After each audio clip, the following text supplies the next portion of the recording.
hope everyone is doing well. This is the Canadian Foreign Policy Hour, and I'm Eve Engler. The Canadian Foreign Policy Hour is a critical look at Canada's role abroad. Weekly session. This is about, I think I saw on the thing, 125th. So 2.25 years or something like that. I'm coming to you from Jojage, which has long been a meeting place of various First Nations, otherwise known as Montreal. And the first thing I wanted to say is that I've been doing some more video interviews that I've been posting to my YouTube channel and the Canadian Foreign Policy Institute YouTube channel. Did one on Rwanda, did one on Venezuela, I think I mentioned. I did one on Canadian military spending recently. So if you haven't registered, or what's the word? There's a better word for if you haven't followed, I don't know what the word is in the YouTube world. Anyways, my channel or the CFPI channel, please do that. And because you'll get a notice when there's a new video. My plan is to try to start doing more video interviews on different Canadian foreign policy subjects, kind of as often as possible, maybe at least a couple a week if it's possible.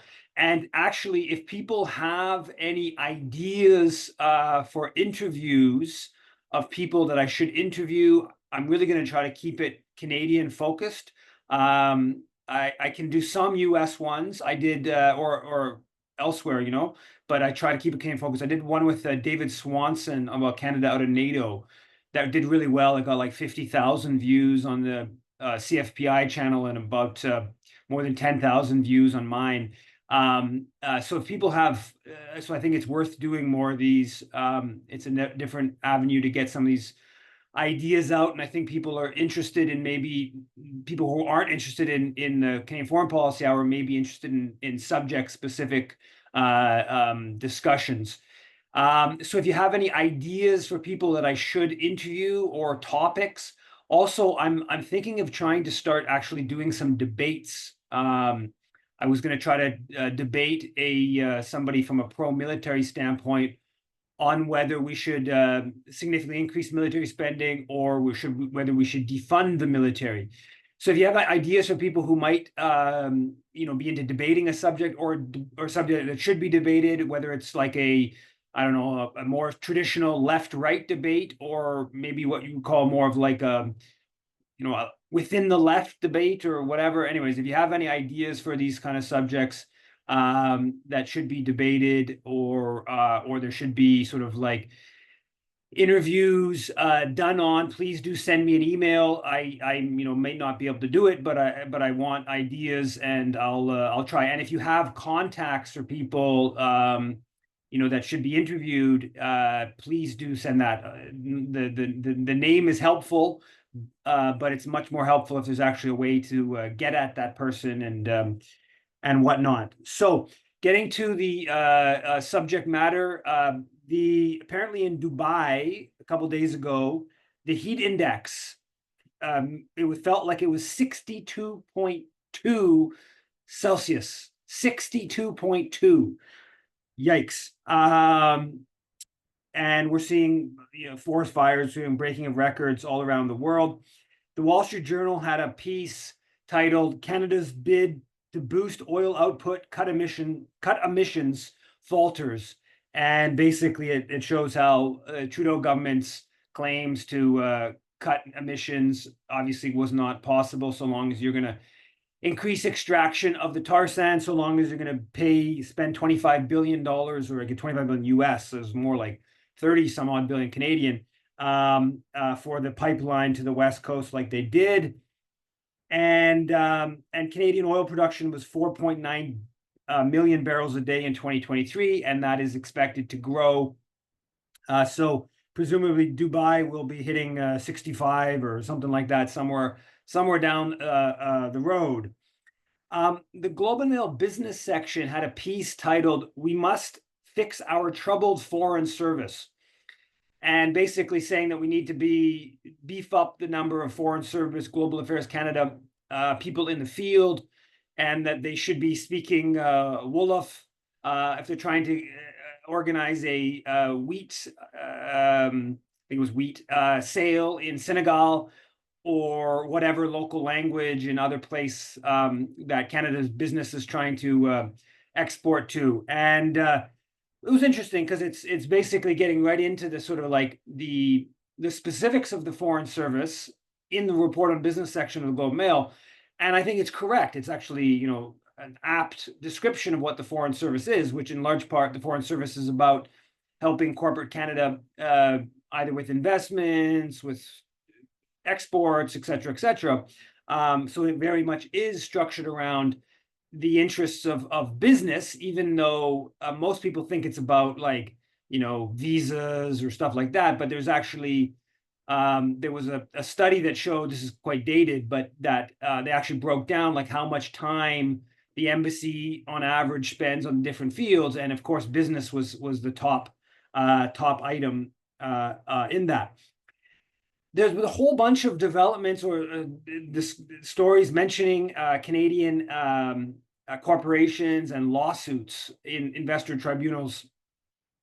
So first of all, the big one, Keystone TC Energy had a big $15 billion suit they launched against the U.S. government for, I think, under NAFTA, because it began while NAFTA was still in effect, for the Biden administration ending the Keystone XL pipeline project. Fortunately, TC Energy lost. Also in Costa Rica, Infinity Gold, Canadian company, lost a $400 million suit for their concession being revoked or not having the ability to mine. There was a story about Panama, just remarkable, about how many different suits there are in Panama. And the title of the story was Panama's Reckless Gamble with Foreign Investments. And so Panama faces arbitration claims worth substantially more than half of GDP, of the country's GDP. So for the First Quantum's Cobra mine, huge mine in the project, I've talked about it many times, big deal, huge popular uprising against this bid to give a 20-year concession, apparently biggest protest in like maybe ever in Panamanian history, but going back at least decades and decades. And they face, just for this Cobra, $57 billion US in claims, mostly from First Quantum, but also a whole bunch of other companies, including, I think, one other one that was Canadian, but a South Korean one, under either the Canada Free Trade Agreement with Panama, or I believe a South Korean trade agreement, and maybe another one. Also, but the story pointed out, not just on this Cobra mine, but also Canadian gold miner Particular Minerals has an arbitration worth $2.8 billion for its Melejón project, $2.8 billion US. And another Canadian gold miner, Orla Los Santos, has a $400 million US under the Canada-Panama Free Trade Agreement. So these are, of course, these investor accords. It's like the Chapter 11 in NAFTA, or a Foreign Investment Promotion Protection Agreement. Basically, it gives these companies the ability to sue local governments in international tribunal for lost profits. Very undemocratic. It just gives one more tool to the corporate world to protect their interests, and they shouldn't exist.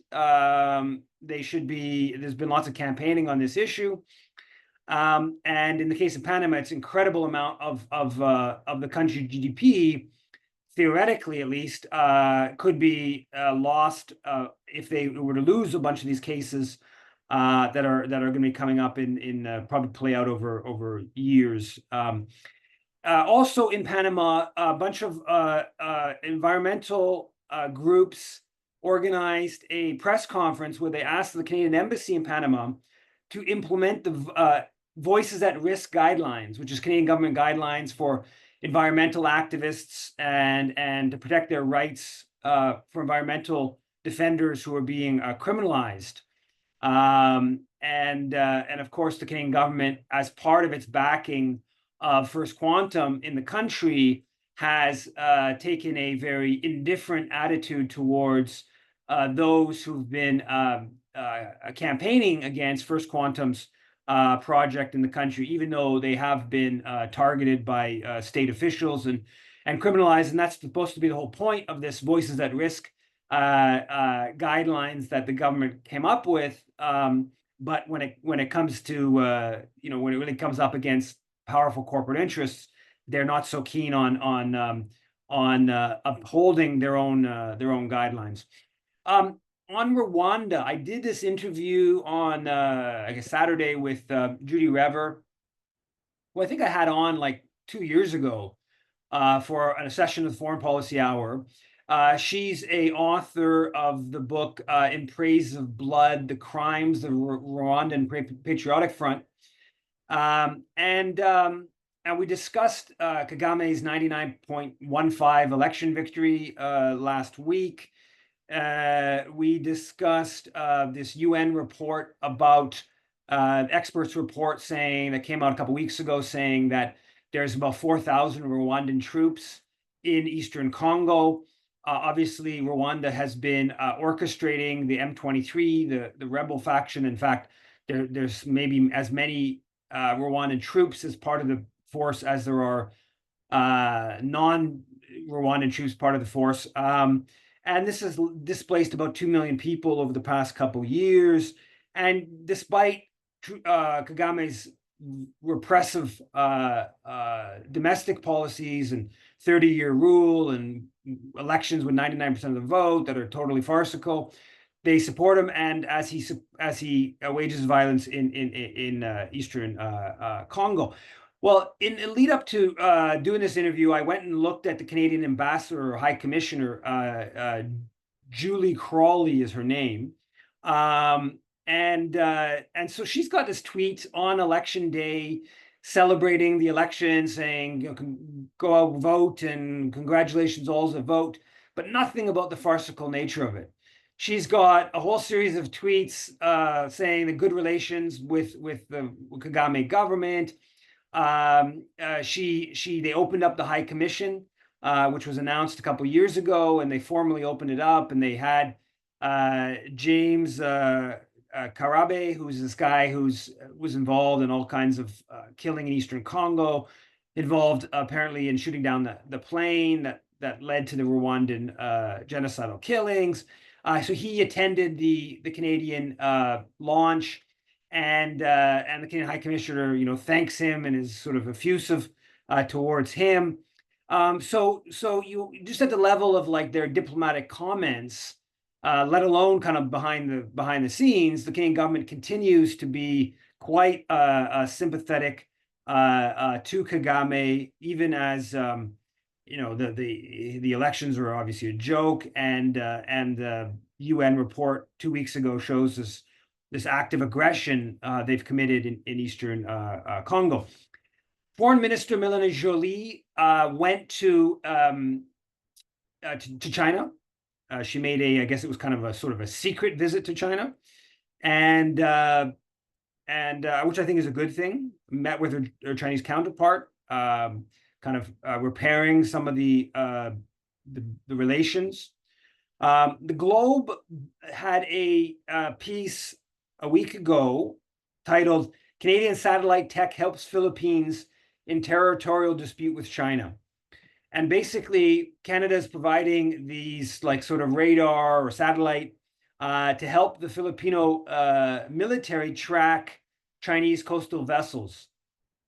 And in this Globe Mail story, they say that this assistance is among the first visible signs of Canada's emerging Indo-Pacific policy, unveiled in November 2022, about basically getting more tough on China. So Filipino, as people probably think I've mentioned, recent sessions, the American government has set up a number of new bases. They got Marcos, who's taken a turn from the previous president, Duarte, to being a more kind of conflictual with China, and so the Americans got rights to a whole bunch more bases in the Philippines, and they're really seeing the Philippines as they have a fairly significant territorial dispute with China, and so the Americans are kind of like helping the Filipino government in sort of taking a kind of belligerent position towards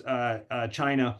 And you see the Canadian government is doing the same with its assistance to these satellite to the Filipino government. On the question of foreign interference, and of course, Melanie Joly hyped that up in the Globe Mail article, today's paper, hyped about how she challenged her Chinese counterpart on foreign interference and stuff like that. In a story that I missed from John Price and another author that was published on Rabble about I guess about 10 days ago, maybe 2 weeks ago now, which I just only read a day or two ago. He points out that the assistant to Jenny Kwan, who's a Vancouver MP, NDP MP, who's been very hawkish on China. I think she's a Hong Konger. Her assistant, a guy by the name of Gabriel Yu, he's been a big pusher. He's with this Concerned Canadians, Hong Kong something, but basically a group that's really critical of the Chinese government's role in Hong Kong. He's from there. He seems like he's somebody who left when the British rule ended. So he was, I don't know his, the political background, if he was, directly tied into, or his family was directly tied into British rule or what, but he moved, I guess, to Vancouver a couple decades ago. And in this piece, in his submission to the foreign interference thing, and they made, this group's made, I guess, more formal submissions, so kind of an add-on. It's kind of an interesting format. But he points out basically that it's important that the foreign interference kind of like what's the term, the registry for foreign interference, that it basically it shouldn't include Canadian groups that are focused on Hong Kong or China that get U.S. money, that get funding from the National Endowment for Democracy. So he's actually like on paper, like submitting this to the Foreign Interference Committee. And what he says is they shouldn't have to register with a new foreign interference registry because, quote, many of the entities representing these diasporic groups may do as part of foreign entities funded by allied foreign governments, such as the US, EU, or UK. For example, it is feasible that a number of Hong Kong diaspora groups active in Canada may be funded by institutions such as the US National Endowment for Democracy. So he's on paper saying, no, you can't, like, come, that's not, you can't make them register. Yeah, they're getting US money to target, China, Hong Kong, whatever, but you can't ask them to register because these are diasporic groups, and it might be a problem for them if they were to detail how much US government funding they're getting when it comes to their relations with China. So this is like putting on paper, and I'm just like this is basically saying, like, at the heart of this, I mean, anyone who knows the National Endowment for Democracy, the founder of it back in '83 said, we do what the CIA used to do covertly. That's in the Washington Post, and I think in a 1991 article, he states that in the National Post, or in the Washington Post, and you can find out, like, later, corporate one I saw from another story, New York Times story from '97, making the same point. This is what the NED does. I came across the NED. It's not an institution I followed much recently, but around Haiti in the early 2000s, the 2004 coup, the NED's hands were all over, right? It became like front page. They even the IRI, International Republican Institute, became front page of the New York Times, where they showed like how much of the IRI funding was opposition groups. IRI is one of the components of the National Endowment for Democracy, you know, their role in the destabilization of Aristide, and also on Venezuela. But Haiti was really, you know, it's because the foreign money, right? It becomes it's you can buy off so much of civil society, and it has so much impact. So like this idea that the you know groups funded by the NED in Canada to challenge China shouldn't have to register is just unbelievable. And at its root is what he's kind of, I mean, he's being fairly open about it, are allies, US, EU, or UK. Now, basically, China's bad, the US is good. I mean, that's what it basically comes down to. And because the US is good, we don't need to like know where the money comes from that's interfering in Canadian politics on this issue, because the US is just good, and obviously any money the US is giving is for good, and it's, you know, it's just a benevolent affair, and that's, I mean, that underlies. Now again, this guy ran for the NDP. I think he gets pretty close. I think he's run a couple times, but he ran federally not long ago. He's on the staff still. When I punch his name in quickly, Hill Times article talks about him being a staffer of Jenny Kwan, and in the article, the Rabble article, they state he's a staffer. I assume that's still like current. It's not, you know, just historically. This is somewhat of a player in NDP circles in Vancouver, from what I, you know, quick search of the guy. And again, you know, this is just being stated openly, which I just find totally remarkable. Now, Dimitri Lascaris published this on Twitter, published a poll of countries, people's attitudes towards Zelensky. And there's only 9 of 35 countries that were polled where the majority of respondents had confidence in Zelensky. Canada was one of 3 of 35 countries where it was a third of the 35 countries where 64% of Canadians had a confidence in Zelensky. I think the highest was only like 66 in the UK or Netherlands, I believe. Maybe it was Poland, but so Canada's, the US is much lower. So that ethos of sort of pro-Zelensky, pro-NATO proxy war that's kind of tied into Canada's really at a popular opinion level remains a very strong place, and that for good reason, right? The media is just totally biased. Now, the Journal de Montréal did have a rare critical piece. Makakoto, a former Bloc MP, he had a piece called Ukraine pour une diplomatie de paix, pas de guerre, basically calling for a diplomatic solution, which would be very much outlier for the corporate media in this country. There's a story I saw online, I don't know much about it, but it said Canada's participation in EU mission in Armenia speaks of creeping penetration of NATO. And so Canada participated in this EU mission to Armenia, and basically the Russians are basically seeing this as you know, like what would be the connection between Canada and EU, right? If it's an EU mission, that's one thing.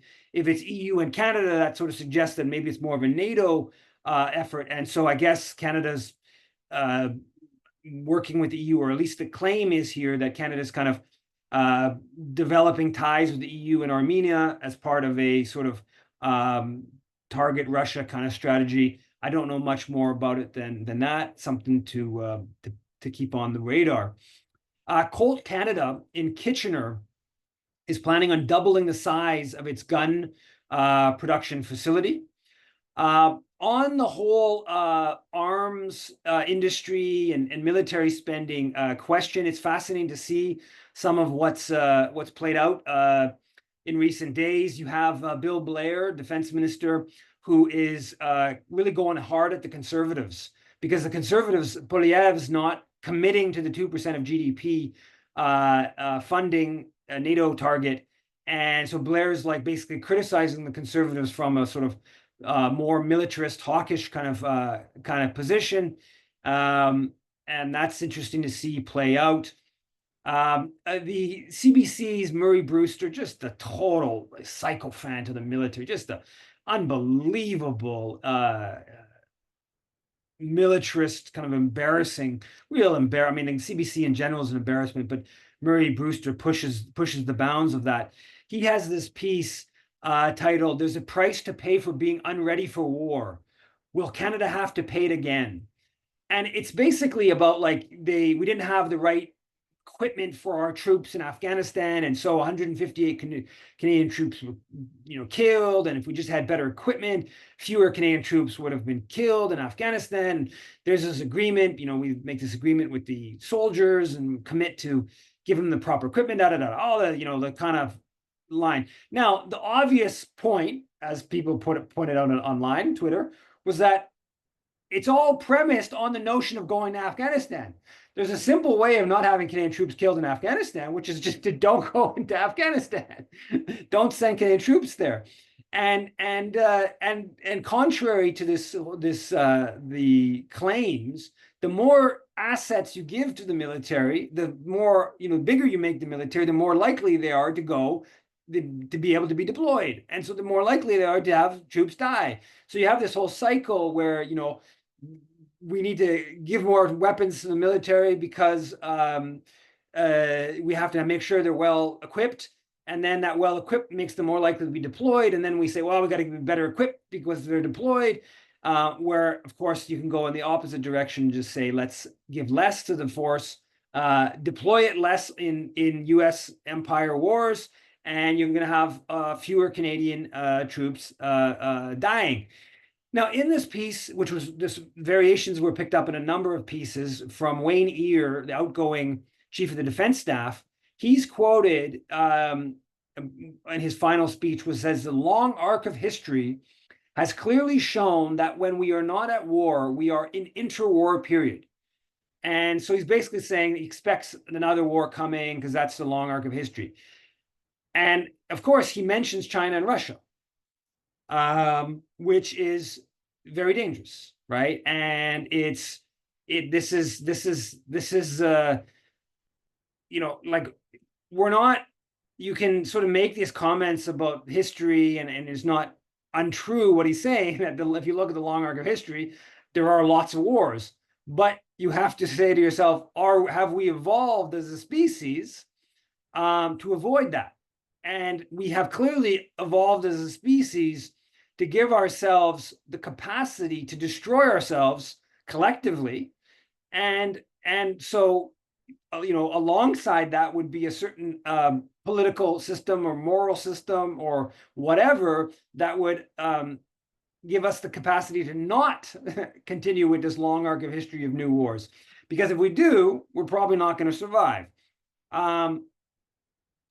But this is the thinking in the military, and they're really clear, and they're open about it, about more war, and that's Wayne Ear going out. That's what he wanted to say. Now, the National Post published this piece by I don't know who it was by, but it was basically a long interview with Perrin Betty. I don't know how you pronounce his name. Former defense minister. He's been the head of the Chamber of Commerce for like last 17 years, I believe. He's just either just resigned, or is resigning or ending, whole bunch of positions and all kinds of different, one of the most powerful kind of players in Canadian capitalism for the last 3 decades. I don't know that he's actually a big capitalist himself, but he's on lobbying. He's been a couple of different positions in the big lobby, the corporate lobby world, and as I said, a former defense minister. I think another ministry back during Mulroney's time. Now, the piece is basically, the essence of the piece is that if we want sovereignty, we have to spend on our military.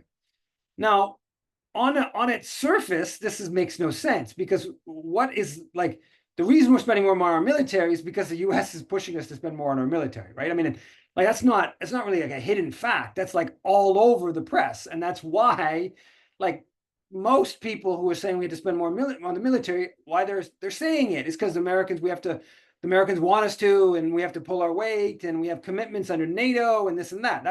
That's the whole framing of the whole push. But now they're gonna repackage it and claim this is all about sovereignty. as I've pointed out, the Canadian military is so integrated with the U.S. military that if the U.S. military invaded Canada, the Canadian military would support it. It's not structured to defend Canada from the only country realistically likely to invade, which is the U.S. And so he goes with all this thing. He quotes this admiral, I don't know, Charles Thomas, I don't know, guy. This goes back to like the white paper that Biddy was involved in formulating when he was a minister in the Mulroney government. He says, the admiral says, Minister, you can have as much sovereignty as you're prepared to pay for, meaning that the more we spend on the military, the more sovereignty we have.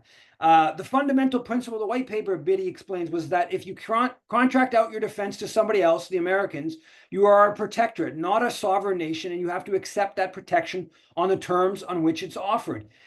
This is complete and utter bananas. This is flipping the world upside down.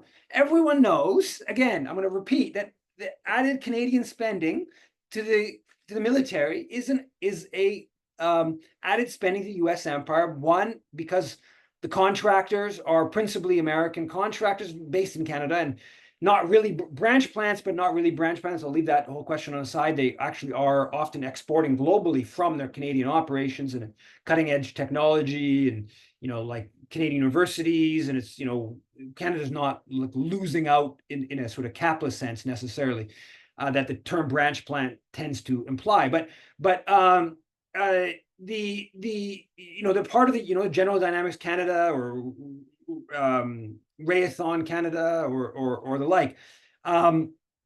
So they're American companies based here, but also that the Canadian military is structured all around the world to advance the U.S. Empire. But now they're trying to frame this as sovereignty, and it's not. This is not a new argument. You see this is a somewhat recurring argument in militarist circles. It tends to be a secondary argument. The principal argument is what I'll get to in a second here from NDP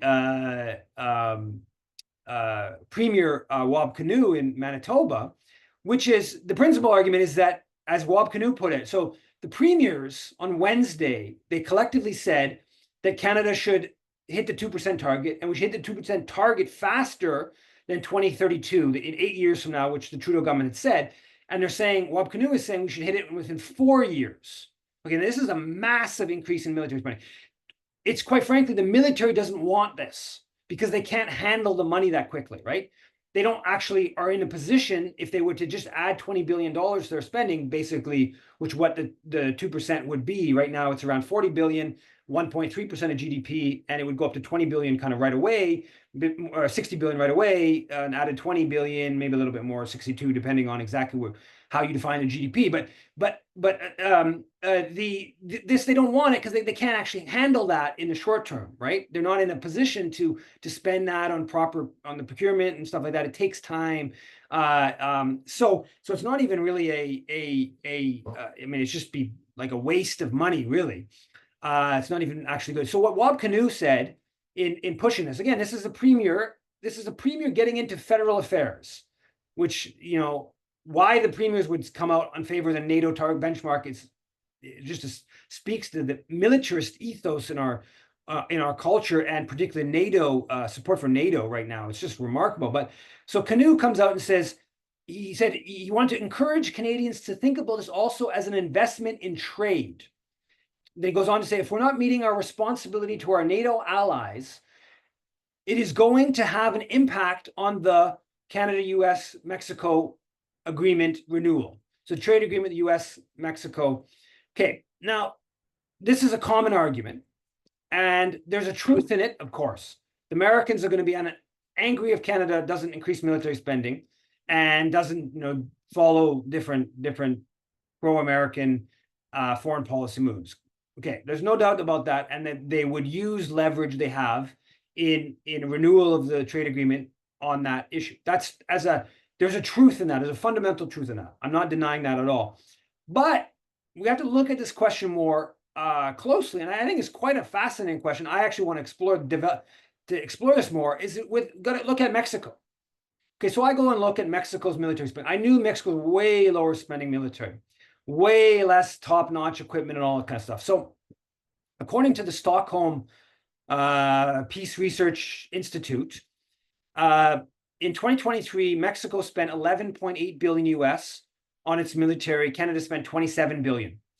That worked out to 1.3% of Canada's GDP, 0.7% of Mexico's GDP.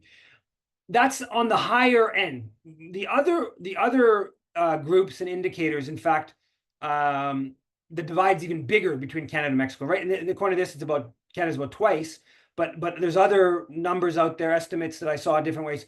Mexican military spending is quite a bit less, and in fact, Canadian military spending is higher.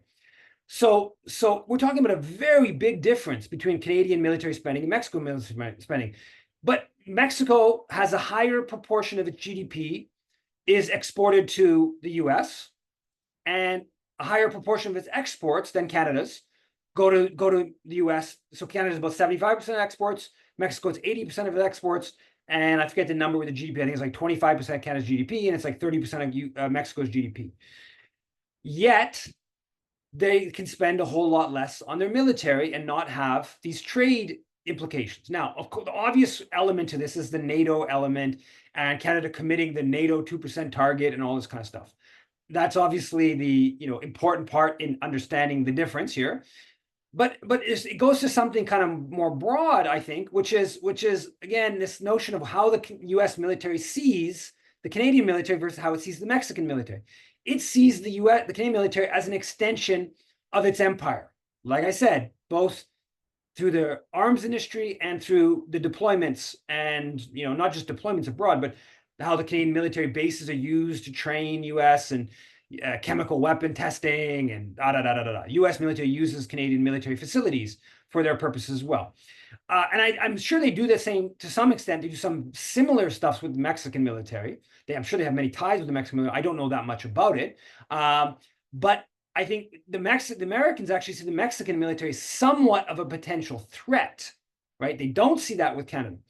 Anyway, so this is a whole, I think, interesting question that needs to be discussed and explored. It goes to this whole argument that our relationship to U.S. imperialism and to global imperialism is just based upon our trade ties to the U.S. And it's not the case. There's all kinds of other factors that go into this: our alliances, white supremacy, linguistics, the role of Canadian capital tied into U.S. capital, Canadian capital tied into global capital, the in mining industry being powerhouse, on and on and on. There's many different factors that go into this that need to be explored. But you see an NDP premier saying we've got to put a bunch more money not into social housing, not into 6 million Canadians who don't have a family doctor, not into mitigating for the climate, the real security threat, the climate disturbances. We got infrastructure damage, huge infrastructure damage in Toronto recently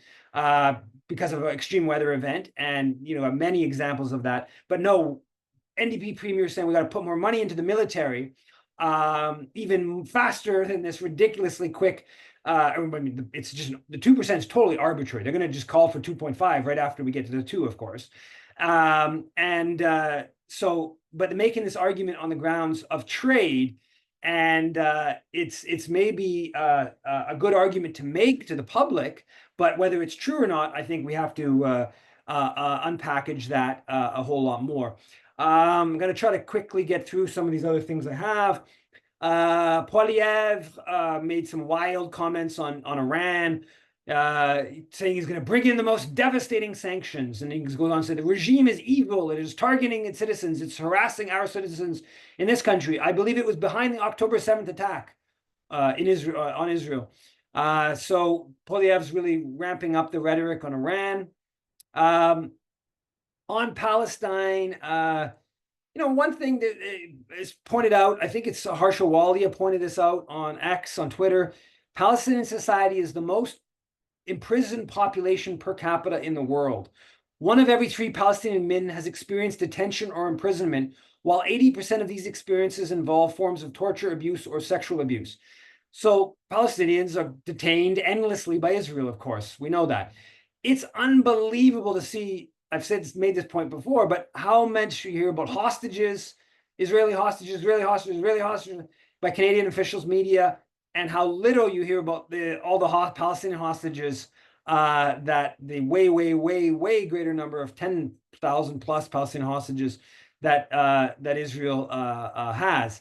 There was a good ruling, a very good ruling from the World Court, International Court of Justice, advisory opinion, basically saying that everything Israel's got in the West Bank is illegal. All of the settlements, that it's occupying Gaza. It's the Palestinians who've been driven out in 67, 300,000 or so who were driven out, ethnically cleansed. They have the right to come back. Israel needs to give reparations. Very strong, I think, from my understanding, as good as was the best end of what was sort of expected. A lot comes of that.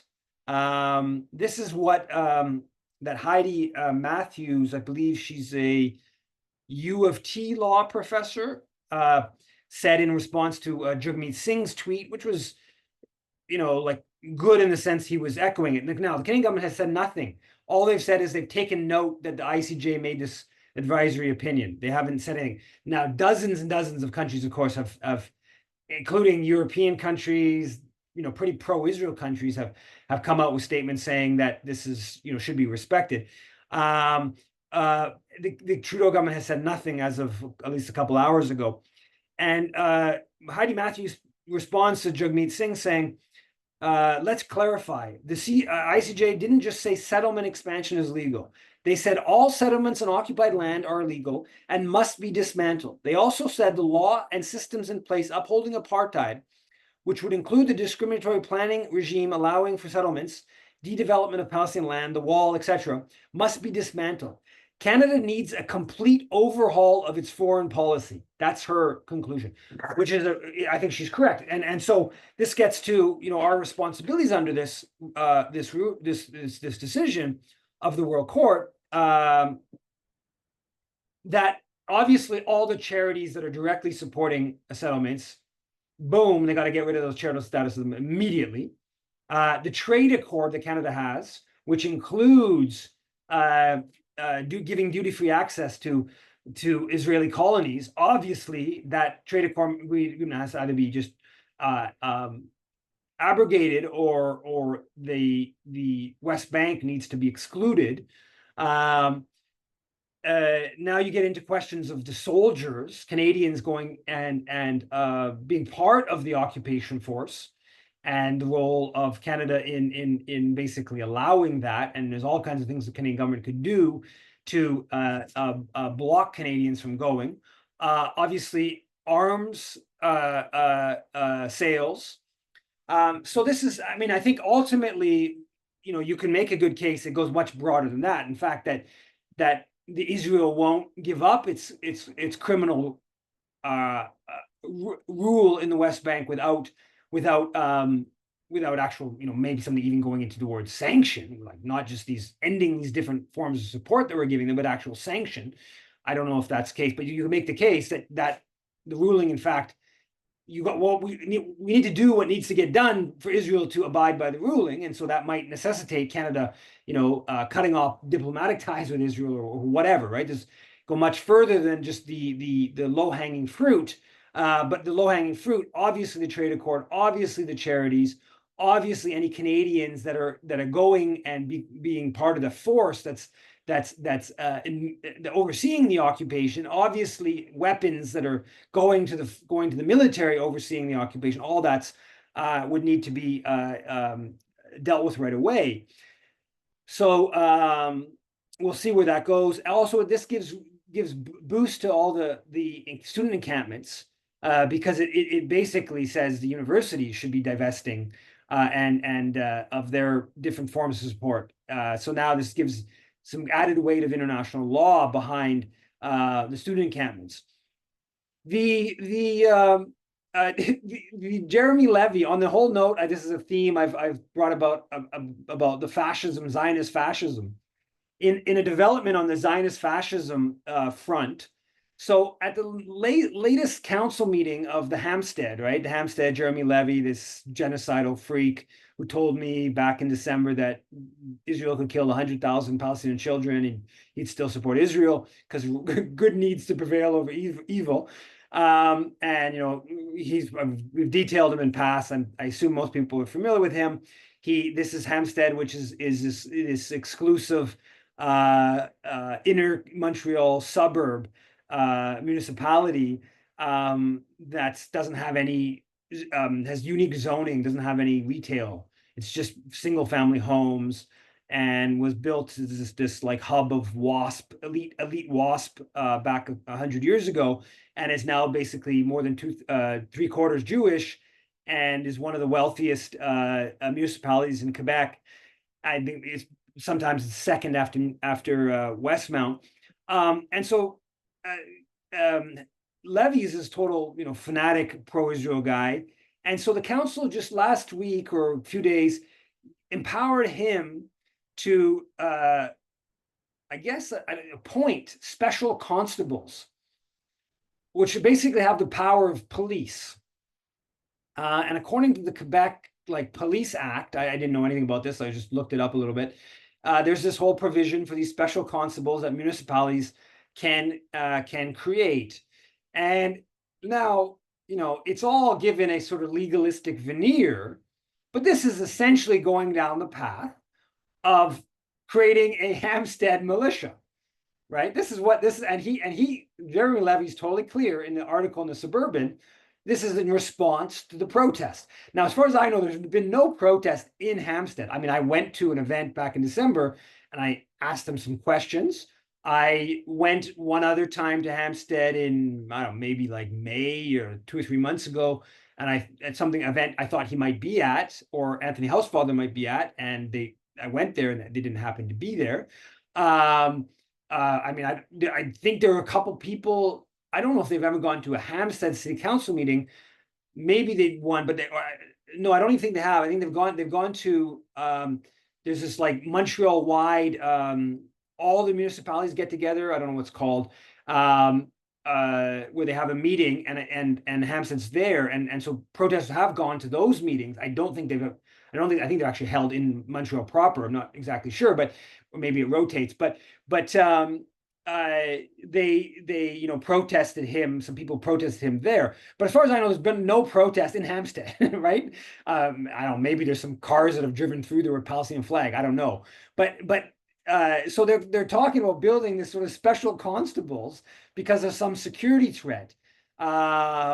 Anyways, it's I think a step forward, could be a significant step forward in this whole Zionist fascism. Now, and just to give a sense of his how crazy this guy is, and he's just calling for all kinds of put this guy in jail, put that protester in jail. So a recent post of his said, months ago, I unequivocally advocated, this is just after the police were sent in and a private security company to take out the McGill encampment.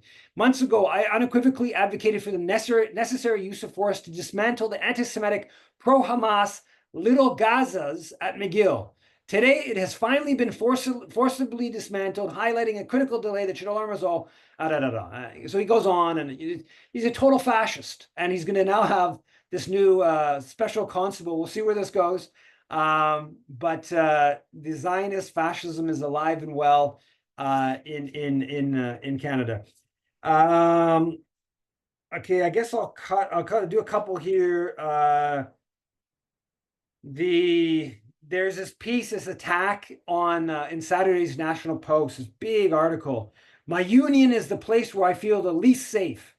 And these anonymous Jewish people claim that Hassan Husseini, who works for the Public Service Alliance of Canada, who's like a staffer there, had been a staffer there for 12 years. He's activist with labor. I think he's active with labor for Palestine and stuff. Activist online.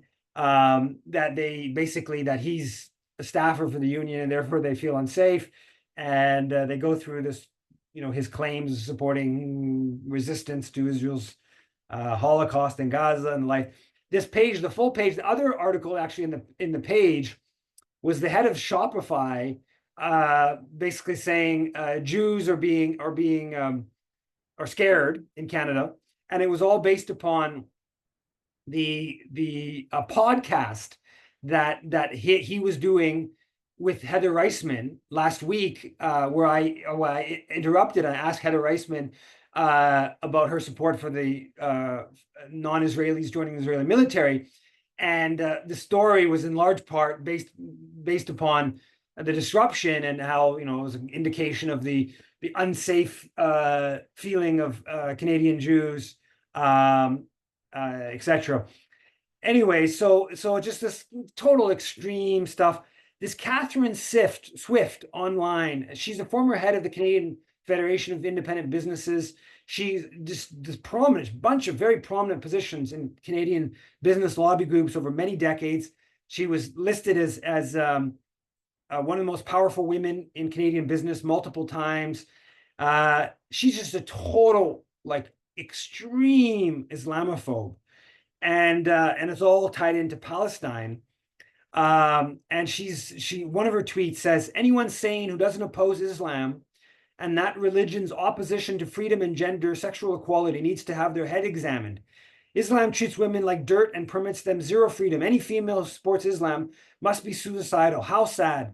And then goes on and on. And she's a whole series. She's in this battle with Hassan Husseini, partly tied into this attack against him in the National Post, and just coming out spewing the most extreme anti-Muslim kind of stuff. And this is a real player. This is a serious player in official circles. Now her position is a bit more. She's a head of some more, seems like a bit of a more marginal business lobby group, but she has had these positions headed the very pretty mainstream business associations. And on that note, the head of the Windsor Jewish Federation, the vice president, was quoted in the Canadian Jewish News responding to University of Windsor's agreement, which is the best agreement that's come about divesting and no relationships to Israeli universities so long as Palestinians are being abused. It's more legalistic language than that, but that's essentially the agreement that the student encampment won with University of Windsor. This VP is quoted in the Canadian Jewish News saying, I think the only thing that wasn't mentioned in this agreement was using Sharia law as the law of the university, right? So the university is going to bring Sharia law, right? This anti-Muslim kind of trope that Muslims are taking over. They're going to impose Sharia law in the University of Windsor, And this is just put it in there, in the Canadian Jewish News, right? Which just frames itself as sort of liberal. And Canadian Jewish News publishes a lot of pretty racist stuff. And it's covered almost always under the guise of anti-Semitism, right? That's how it's justified, but really racist stuff. And I got a lot of heat back in 2016 when I did this piece about anti-Semitism being the most abused term in the country. And it starts off with the racism, the anti-Arab, anti-Muslim racism within the Canadian Jewish News, and how it's framed all as we're the victims, but it's real extreme racism that's being spewed. And you see this as a constant in the Canadian Jewish News. On the note of the whole issue of conceding to the most racist pro-Israel Jewish organizations, Merit Stiles, the head of the Ontario NDP, she posted this thing on X saying, from beautiful Palestinian embroidery to young entrepreneurs to savory kebabs and sweet baklava, the taste of the Middle East is an unforgettable experience. Okay, and then she posts 4 photos, and Friends of Simon Wiesenthal Center comes out and demands an apology, attacks her, and says that she's erasing Canadian Jews or Israel. And because they claim there's this picture of one of the women standing on the side, there's this watermelon in the shape of historic Palestine, embroidery, watermelon, nice, very nice embroidery. And it's kind of on the side. You can't even really see it initially of this woman where she's standing in front of her stand. And then Merit's and their Friends of Simon Wiesenthal saying that, trying to wipe out all, Jewish Israelis or whatever, however they're attacking. And Merit Stiles doesn't apologize, but she removes her tweet and then posts it with different photos reposts it with different photos. So essentially, a partial concession to basically, they're basically saying that, mentioning Palestine is just anti-Semitic. That's essentially the Friends of the Semmelweis Law's position. And again, this concession to that. I've gone on way too long again. There's some Palestine activism with the Pride festival in Halifax, the parade. They kind of blocked the end of the parade. The Giller Prize, Scotiabank Giller Prize, second author withdrew. A whole bunch of activism was kind of rattling the whole Giller Prize that keeps going on. At Victoria, University of Victoria, and VIU, Vancouver Island University, the encampments are still up. The universities have come down saying that it's trespass, trying to get them out, but they're still there. They're going strong. Leah Gazan, NDP critic, I think, for universities, sent a good letter to University of Windsor defending their agreement with the students there. Here in Montreal, 2 protests on the weekend. I know a couple dozen plus, I don't know what, 20 some odd, I don't know, CJPME list across the country this last weekend. 2 demos here, 300 plus on Saturday, 500 or so on Sunday. There's a couple events coming up, protests this week during the week here in Montreal. In Sherbrooke, they had a press conference rally thing at Minister Bibeau, who's the revenue minister's office, around the whole question of charities, because she's the national revenue minister. I got a good article in the local paper, got mentioned a bit in Le Devoir. So the resistance continues. I've gone on too long.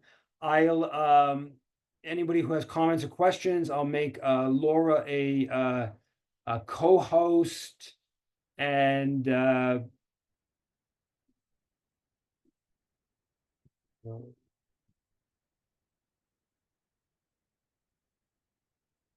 I can't actually see any questions, any hands raised, or maybe Laura can see that.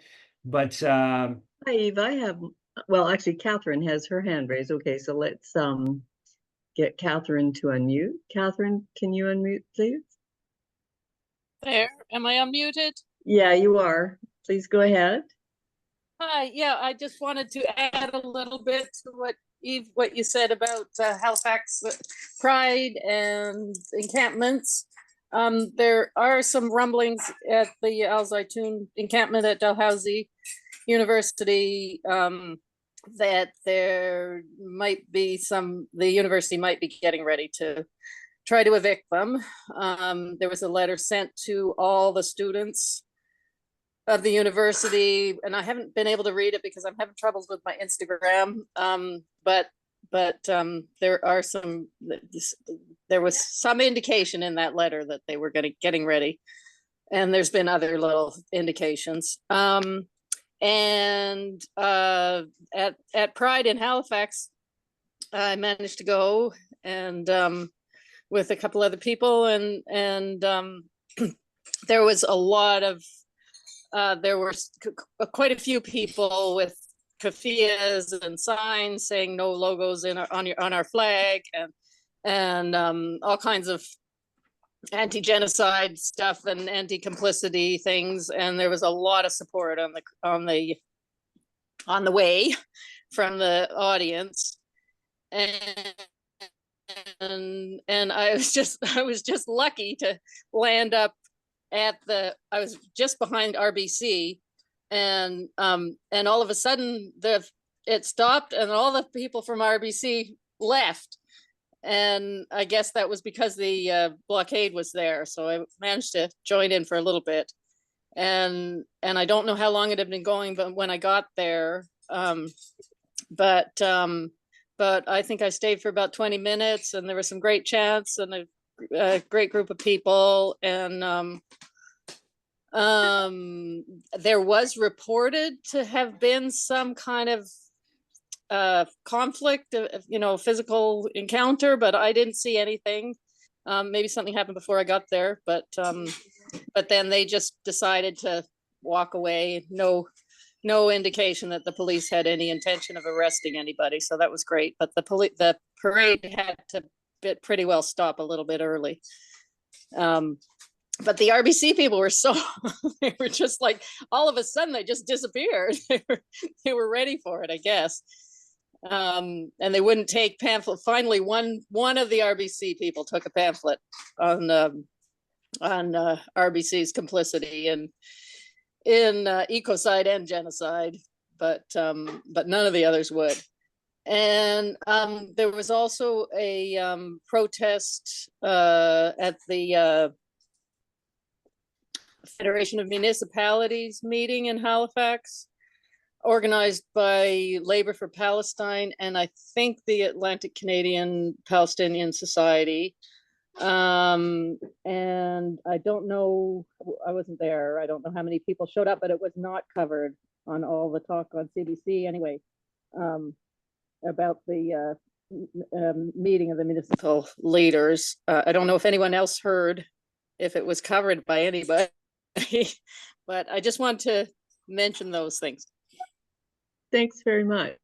Okay, Kat, or I don't know if you want to respond, Eve, or go on to Catherine's question.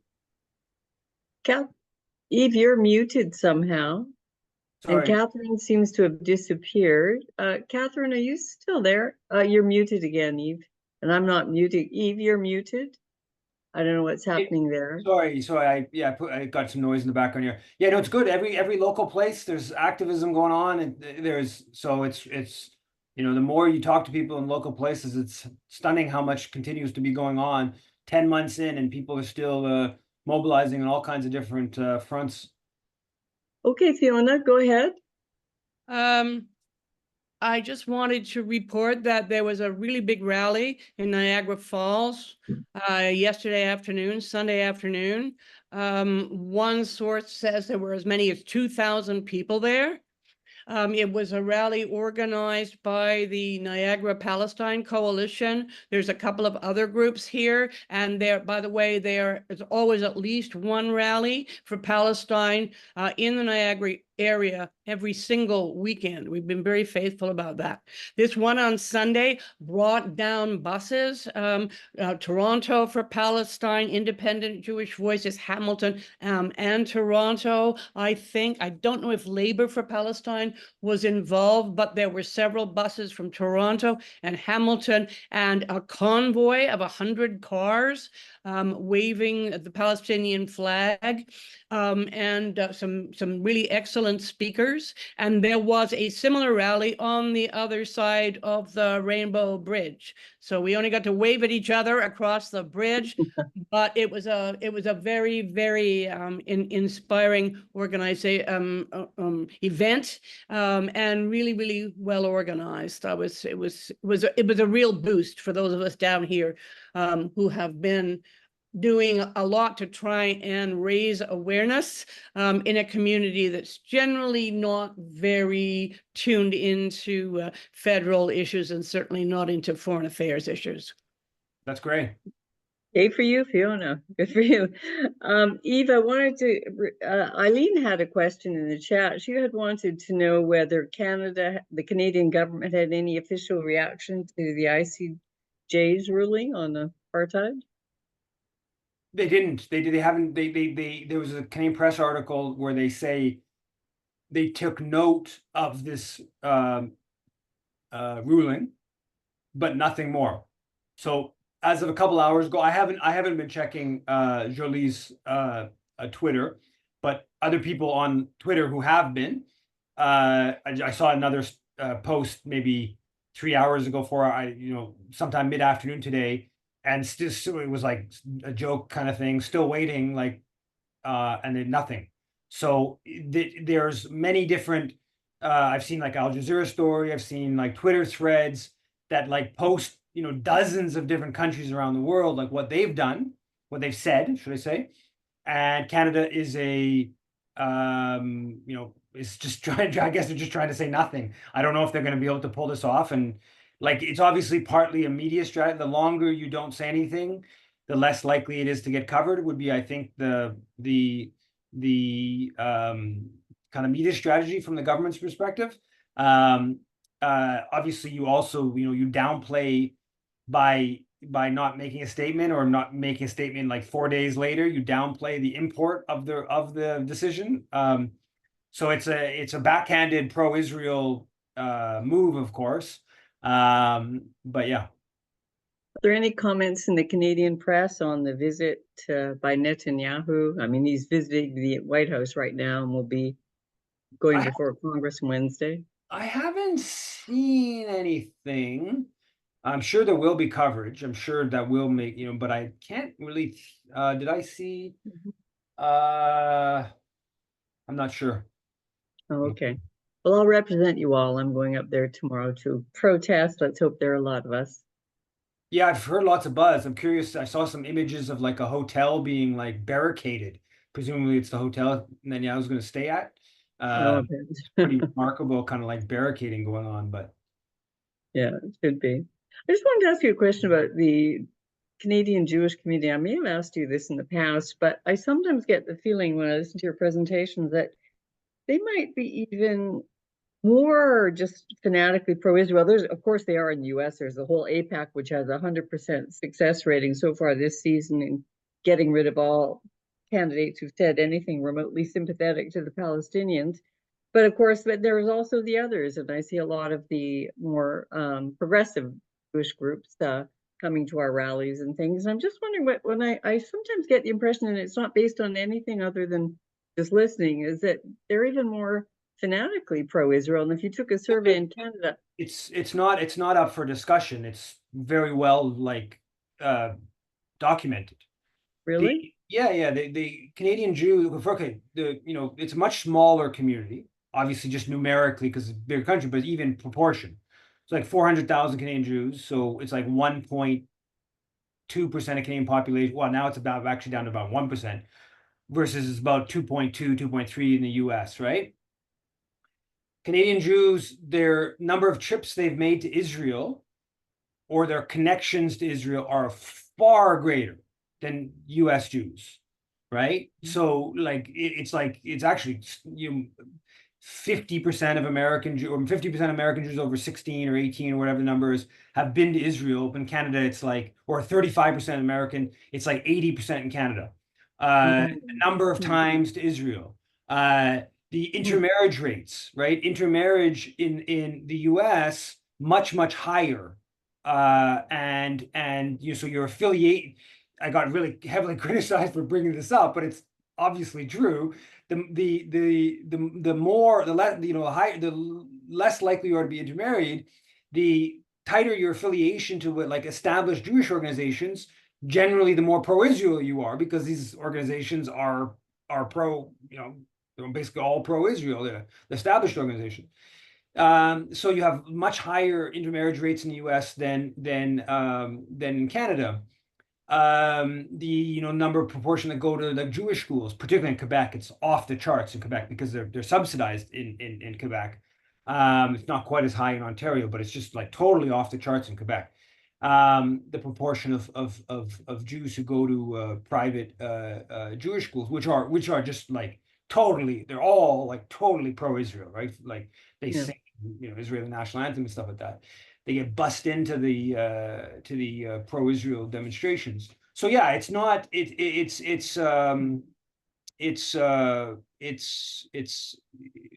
proven statistically the connection to Israel is greater with the Canadian Jewish community, but it's substantially less influential because it's a significantly smaller community, and it's more just across the board. It's more right wing, whereas Jews in the US, it's still like 70, 75, depending on what election, vote Democrat. But now the Jewish community in Canada basically votes like it's this kind of thing where almost all Canadian Jews live in big cities. Big cities very rarely go conservative, right? Canadian Jews vote conservative, kind of like rural Albertans, right? Like it's like 50, and federally speaking, it's like 50%. What happened in that by-election in St. Paul in Toronto, there was a poll. I mean, it's we should be cautious about one poll about it was like they said there was like 15,000. I think the Jewish community was the third biggest community in St. Paul, like 15% or something like that. It was like 3-1. They voted conservative over liberal, and this is a traditionally liberal riding. So the only riding that Stephen Harper even sniffed at in all of Greater Montreal was the Hampstead Côte Saint Luc riding, where it's, I don't know what the exact number, 40% Jewish, 50%, basically the only riding with any like really substantial. I think it's considered the riding that has the highest Jewish proportion of any in the country. That's Anthony Housefather's riding, of course.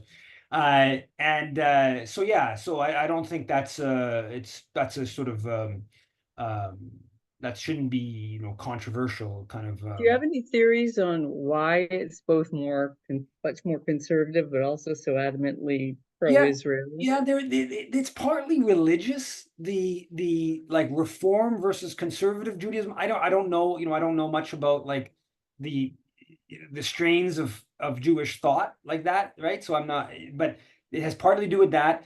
It's partly to do with the immigration patterns. The U.S. Jewish community would generally be an older community. That's not totally, the Jewish, there's been significant Jewish population. I mean, Yiddish was the third language in Montreal 100 years ago, right? It was, French, English, Yiddish. Lots of that community probably moved to Toronto, but so it's but the I guess the initial major wave of Jewish immigration to the U.S. was in the pogroms in the late 1800s, whereas I think that so I guess maybe like the sort of the New York Jewish community, that's kind of like a big important wave. It goes back to then. And then there's other waves, but obviously, yeah. So sort of like longer time of being more kind of integrated. I mean, I think there's like the Quebec thing has got this unique thing where like because Quebec subsidizes private schools, you have this whole cycle of like where I came across this was in the Discordia. Okay, so when I was at Concordia and the whole Netanyahu affair and whatever, there's a movie that comes out, the Discordia film, where they follow around 3 different characters from the student politics at the time, and the pro-Israel guy they follow around. He says that like he had never really interacted with non-Jews until he goes to, I guess, Cégep and then Concordia. So like he goes to he lives in a Jewish neighborhood in West Montreal, or the Côte Saint Luc, or wherever, Hampstead, I don't know where exactly it's from. He goes to a Jewish elementary school, Jewish high school, I guess goes to Jewish day camp, and then like he's kind of like popped into this hotbed of pro-Palestinian activism at Concordia, and no wonder it's like really jolting to his to his psyche. Yeah, so there's some kind of unique dynamics to Quebec in that. Well, can I ask you one question on that? Just because you and I think, are both from BC, but we both lived in Montreal. I lived there for many years, and yet I used to think of Quebec as being more liberal. Maybe I was always wrong, but now it seems to be far more conservative than BC, and Jewish community to be, maybe because I hear at least more progressive voices amongst the Jewish community in BC. Well, my personal experience growing up in east side of Vancouver is like most of my best friends were Jewish, and they were like lefty, but and a whole bunch of my parents' friends, like this sort of lefty circles, was like quite heavily Jewish, but I think it's partly people who want to get away, right? Like the people who are the more like conservative pro-Israel people, they're the ones who stay in Hampstead or in Côte Saint Luc. Like even if you go up to the plateau, like closer to where I live, like the eastern part of the city, like I bet you'd find, you know, the connection of like Jewish Montrealers' attitude towards Israel, and probably just attitude towards socialism or anti-imperialism or whatever, like they're generally just more left wing as you get away from the being connected to the main institutions of, and it's, you know, it plays itself out on both fronts. The people who leave the community are the ones who don't really agree with that, and then once you know, the people who have left the community, it's easier to develop other ideas and, you know, whatever, right? So and then to take the Vancouver thing to that's one step further, and like most of the, you know, the circles, the left-wing circles that my parents were in Vancouver, these would have been like, you know, Jewish Torontonians or Montrealers who, you know, moved out there, and that's one step further, moving away from a certain type of politics. Now, with regards to Quebec, the politics in Quebec are very, you know, there's very different politics. When it comes to Palestine, Quebecers are more pro-Palestinian. When it comes to being anti-Muslim, they are very clearly more anti-Muslim than the rest of the country. And that you have some weird dynamic where the pro-Palestine and the anti-Muslim thing kind of like play themselves out in an interesting dynamic. When you come to like feminism, Quebecers are more they're more, you know, feminist, they're more socialistic, they're more in lot, you know, like so in many ways, I think Quebecers still are more left wing than elsewhere in the country. But you got to look at the different. There's no doubt that this sort of anti-Muslim element is a it's real in Quebec, and yeah. So there's a sort of nationalist right-wing kind of xenophobic nationalism that has taken hold in the last 10 or 15 years in Quebec. That is I think very unfortunate, but significant impact. Okay, thanks. Well, I think there are no more questions. So thanks so much, Yves. Thanks, everyone. Bye. See you Care. next week. See you next week.